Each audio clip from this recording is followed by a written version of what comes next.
Update tayo sa lalaking mangingisda na nawawala matapos anurin ng Marikina River. At may ulat on the spot, si Sandra Aguinaldo. Sandra?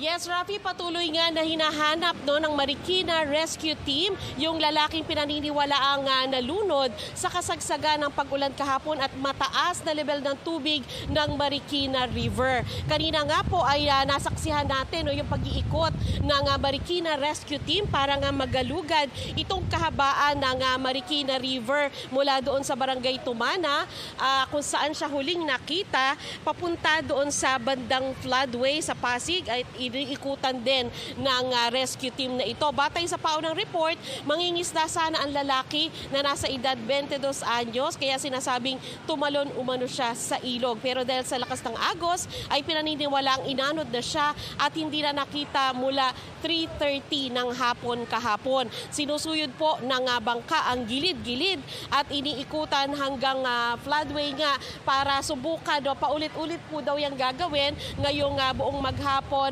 hanggang hindi pa nakikita ang lalaki na ito. Sa ngayon, Rafi, dito sa aking gawing likuran, kung inyo nakikita, ay below 15 meters na po ang Marikina River. Wala nang alert level, ayon nga kay Mr.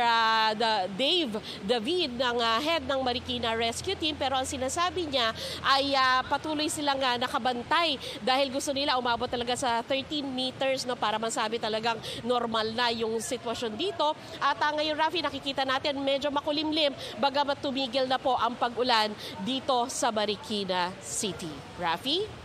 Maraming salamat, Sandra Aguinaldo. Kapuso, alamin ang maiinit na balita. Bisitahin at mag-subscribe sa GMA Integrated News sa YouTube.